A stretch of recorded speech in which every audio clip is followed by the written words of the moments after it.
Bom, em Eclesiastes, capítulo 3, a palavra de Deus nos diz que há tempo para todas as coisas nessa terra.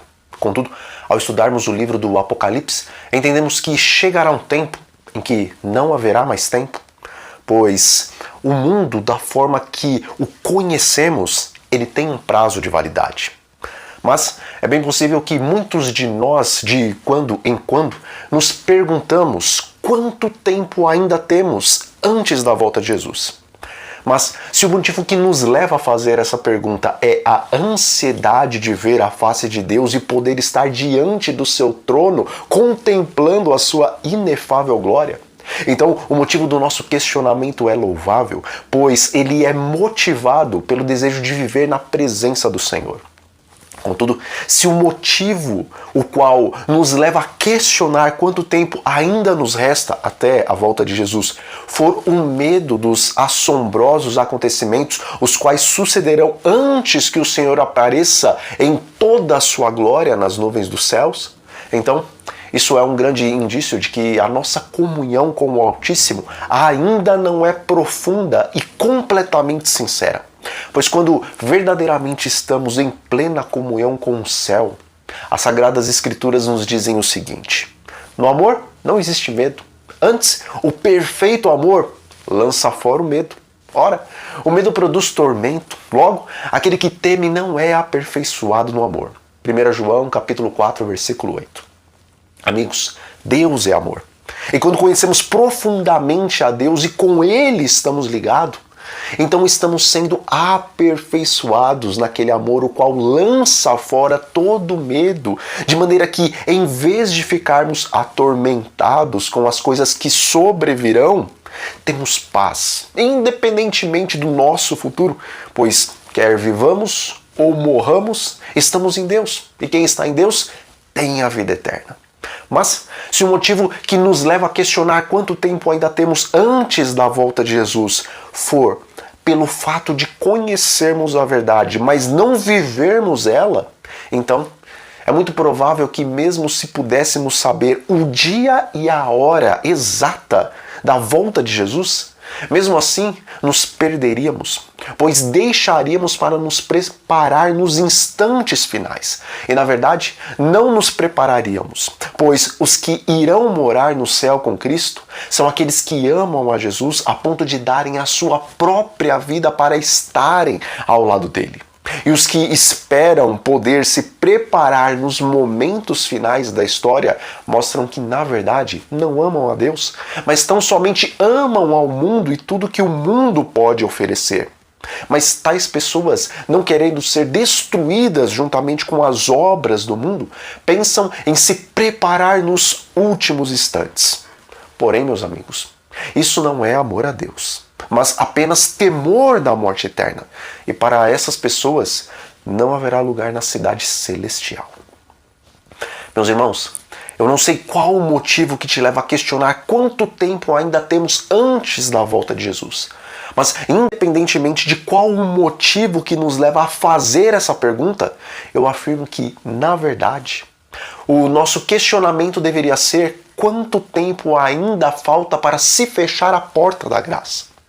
Bom, é claro que a esperança de todo verdadeiro cristão é o retorno de Cristo. Contudo, antes que Cristo venha, a graça do Senhor deixará de ser oferecida aos impenitentes habitantes deste mundo.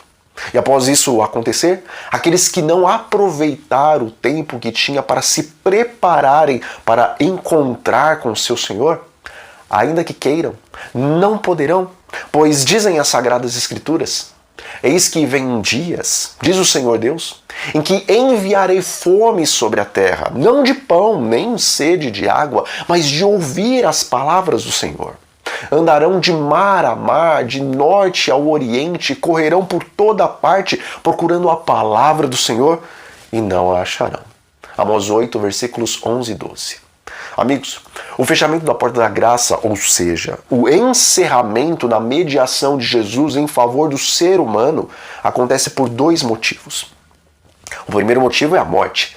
E sabendo disso, devemos ter uma compreensão mais profunda das palavras as quais dizem: hoje se ouvirdes a sua voz, não endureçais o vosso coração. Hebreus 3, versículos 7 e 8. Bom, fazem alguns anos que um irmão na fé e também meu amigo pessoal despertou durante a madrugada do sábado e ele não conseguiu mais dormir. Acontece que na manhã seguinte ele estaria pregando na sua igreja. E mesmo querendo descansar para ir cedo à casa de Deus, ele resolveu passar as horas da madrugada em oração. Quando amanheceu, embora ele estava cansado, pois não conseguiu dormir durante a noite, ele foi alegremente para a casa do Senhor fazer aquilo que ele mais gostava, que era pregar a palavra de Deus.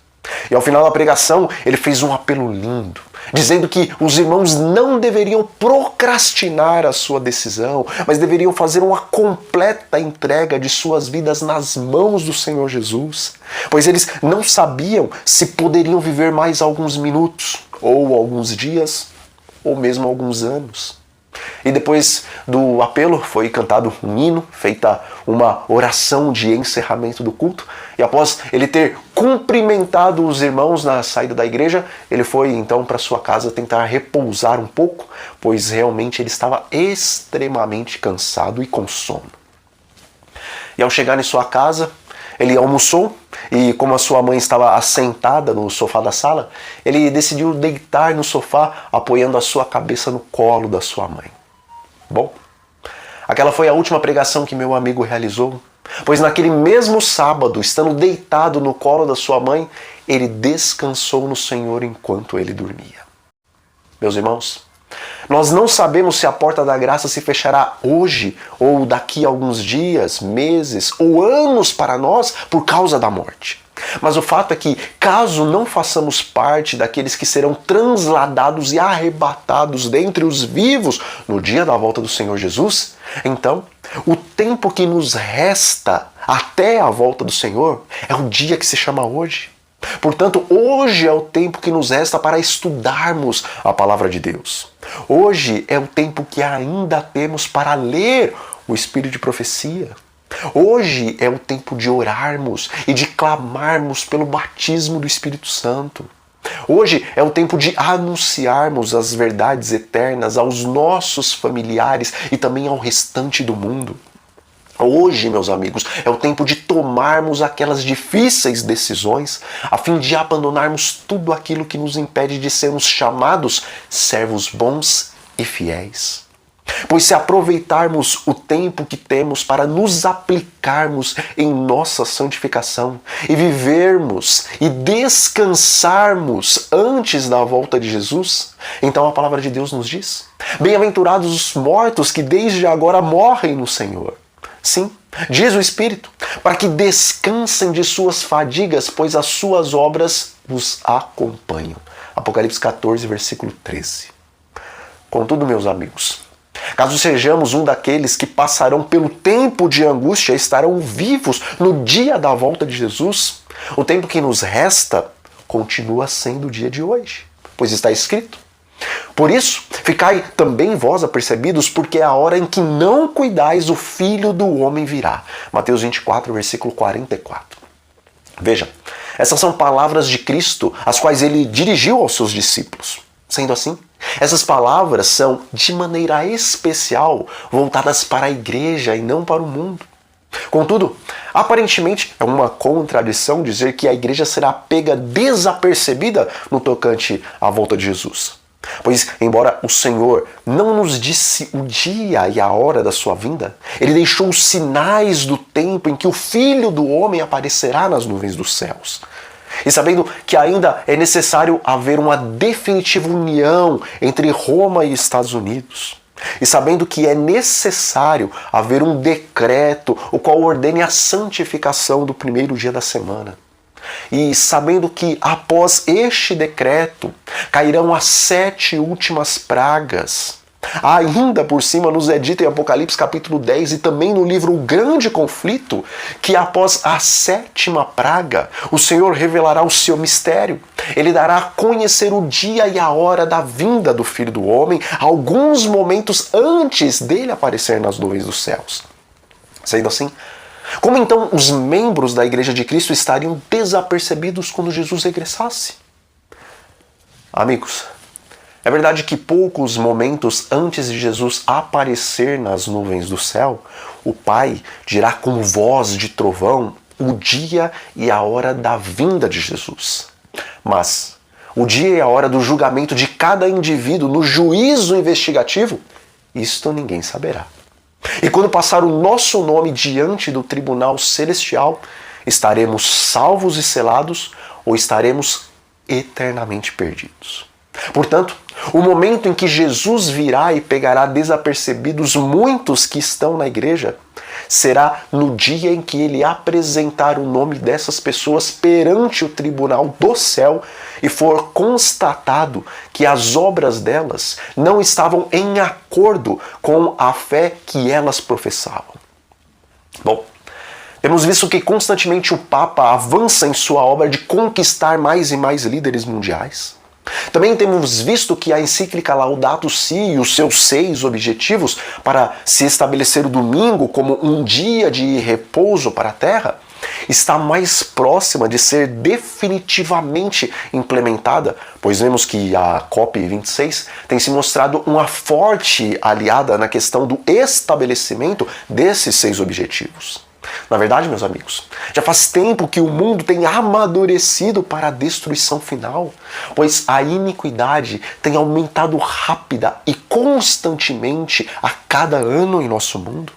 E, sendo assim, próximo está o tempo em que o Senhor vai iniciar o julgamento dos vivos, começando pela casa de Deus. Meus irmãos, eu finalizo esse vídeo dizendo que, na verdade, se você for um adventista do 7º dia, o qual estuda a Bíblia em conjunto com o Espírito de Profecia, então a sua pergunta não deve ser: quanto tempo nos resta até a volta de Jesus? Pois a verdade é que Jesus está desde 1844 perguntando: até quando eu terei que esperar pelo amadurecimento da minha vinha para poder vindimar os seus cachos e trazê-los para o celeiro dos céus? Veja, embora Deus tenha um limite do qual esta terra não passará, para os remanescentes, que não apenas escutam pregações e dão uma leve olhada na lição da escola sabatina, mas para aqueles que estudam profundamente a Bíblia e que devoram o espírito de profecia e que estão sempre atentos às pregações da verdade para os últimos dias e que também estudam profundamente a lição da escola sabatina, para esses, é muito claro que Jesus ainda não voltou porque a igreja não está preparada. Pois, além da Bíblia dizer que nos é possível abreviar a volta do Senhor Jesus, o Espírito de Profecia claramente nos diz que, após 1844 e também 1888, Jesus só não voltou porque a igreja empacou no avanço do conhecimento e da aplicação da verdade presente. Diz o Espírito de Profecia: o tempo está quase terminado. Refletis como deveis a amorável imagem de Jesus? Foi-me indicada a terra e vi que tinha de haver uma preparação da parte daqueles que nos últimos tempos abraçaram a terceira mensagem angélica. Disse o anjo: preparai-vos, preparai-vos, preparai-vos. Tereis que experimentar uma morte para o mundo maior do que jamais experimentastes antes. Vi que havia grande obra a ser feita por eles e pouco tempo para fazê-la. Primeiros Escritos, capítulo 14. Bom, o dia que se chama hoje é o tempo que nos resta antes da volta de Jesus. Portanto, preparai-vos. Meus irmãos, que a paz do Senhor Jesus esteja sobre todos vocês. Um grande abraço e até a próxima.